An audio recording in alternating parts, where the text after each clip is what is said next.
Mesdames et messieurs, bonsoir. Ici Catherine Lafrance. Bienvenue à l'essentiel. Ça devait être une victoire, ça a été un couronnement. Mark Carney remporte la course à la direction du Parti libéral avec près de 86 % des voix, écrasant ses adversaires dès le premier tour. Maintenant, tout reste à faire dans un contexte particulièrement difficile, alors que le Canada doit riposter à la guerre tarifaire menée par les États-Unis. Et surtout, le temps presse pour le chef non élu. Tout indique que les élections seront déclenchées d'ici quelques jours, alors que les sondages démontrent que conservateurs et libéraux sont presque à égalité dans les intentions de vote. Je viens d'avoir une réunion longue avec le Premier ministre. Nous avons discuté plusieurs sujets, les sujets les plus importants pour notre pays, y compris les relations canado-américaines, des enjeux de la sécurité nationale et des enjeux qui concernent la transition entre lui et moi. Cette transition va être rapide et efficace. Je retrouve Steve McKinnon, leader du gouvernement en Chambre et ministre du Travail. Bonsoir, M. McKinnon. Bonsoir. Alors, vous avez vu, sans aucun doute, l'opposition dit que votre parti sous Mark Carney, c'est un peu du copier-coller du parti sous Justin Trudeau, avec les mêmes équipes, les mêmes politiques. Alors, qu'est-ce que vous avez à dire à ça? Qu'est-ce qui a changé exactement? Bien, les gens qui nous regardent vont trouver ça très cynique de la part de nos adversaires. Évidemment, M. Carney incarne le changement. Il est un homme complètement différent, de souche différente et de priorités différentes. Il a pris le temps de bien expliquer quelles étaient ses priorités. C'est bâtir au Canada, c'est un focus sur l'économie et sur la création de la richesse et de la prospérité. Pourquoi? Pas comme fin, mais comme possibilité de financer nos valeurs, nos programmes sociaux, les garderies, les soins de santé. Et c'est ce qu'on chérit au Canada. On crée de la prospérité justement pour faire miroiter nos valeurs. Et c'est pour cela que M. Carney pense qu'on doit absolument se pencher sur la croissance du pays, notre prospérité et, bien entendu, se tenir debout pour le Canada face à la menace de M. Trump. Bon. Alors, évidemment, M. Carney parle d'économie beaucoup, c'est normal, mais il y a quand même déjà des questions éthiques qui se posent, M. McKinnon, puisque M. Carney a approuvé une décision de Brookfield Management, alors qu'il était président, de transférer son siège social de Toronto à New York. Est-ce que ça risque, ce dossier-là, d'être un problème et est-ce qu'il risque d'y avoir d'autres problèmes éthiques qui vont surgir pendant la campagne?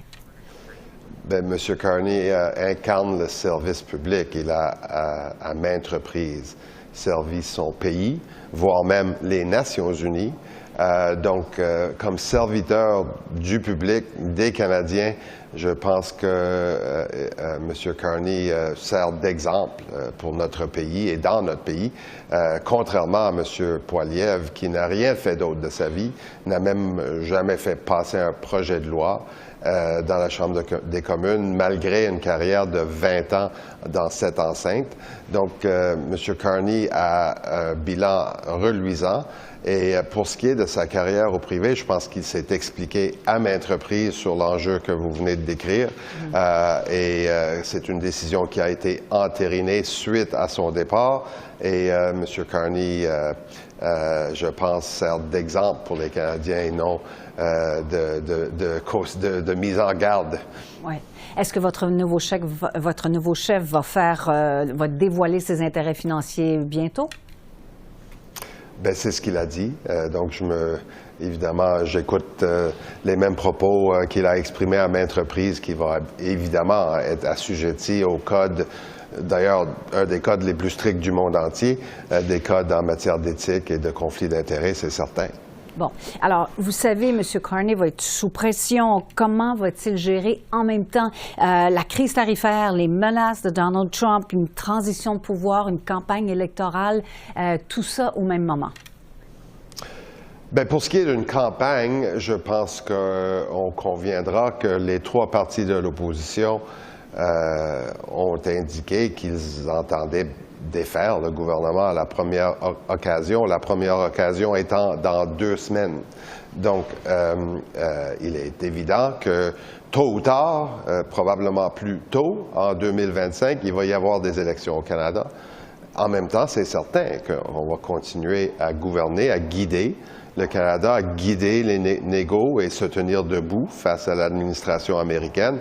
Il est certain que nous allons faire ça. Nous n'allons rien abandonner en matière du travail, le travail le plus important que nous devons faire. Et je suis certain qu'on va guider ensemble, comme équipe, tout ce travail-là qui devra se faire effectivement simultanément. Mais quand même, la campagne devrait être déclenchée un peu plus tôt que ça. Tous les observateurs se disent que M. Carney va déclencher la campagne avant la fin mars. Bien, que ça se déclenche dans 16 jours ou dans 14 jours ou dans 13 jours, est-ce que ça change quelque chose? Je ne sais pas. Évidemment, ce sera la décision de M. Carney de déclencher les élections ou de retourner en Chambre avec un discours du trône. D'un bord ou de l'autre, je pense qu'on peut anticiper des élections dans un avenir pas si lointain. Bon, alors, est-ce que les mesures que vous avez annoncées, M. McKinnon, vont être suffisantes pour protéger les emplois au Canada, alors qu'il y a des nouveaux tarifs qui s'en viennent, alors que le président Trump menace d'imposer des tarifs de 250 Vous le savez, le chef du Bloc québécois s'inquiète pour les emplois liés au Québec de façon spécifique dans les secteurs comme l'aluminium. Donc, est-ce que ça sera assez? Bien, c'est certain que nous regardons bondir cette balle-là de M. Trump à tous les jours où il semble changer, reculer, mettre sur pause, ajouter, soustraire des produits ou des exportations.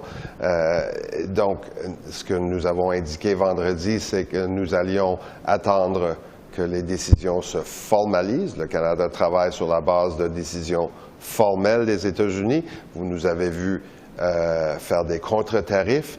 Ensuite, nous avons dévoilé une série d'appuis pour les PME, pour les agriculteurs, pour l'ensemble des entreprises, pour préparer des marchés autres que les États-Unis.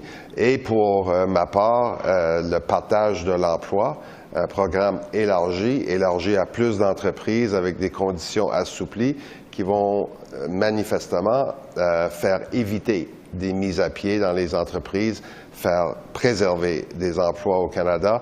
Donc, c'est une première mesure. On a été très clair. Si d'autres tarifs sont imposés, si les conditions sont là, nous allons venir avec beaucoup d'autres mesures pour les travailleurs. Nous mettrons toujours un filet en dessous des travailleurs du Canada et nous allons évidemment miroiter un filet social qui fait preuve de la même solidarité que les Canadiens ont toujours prouvé.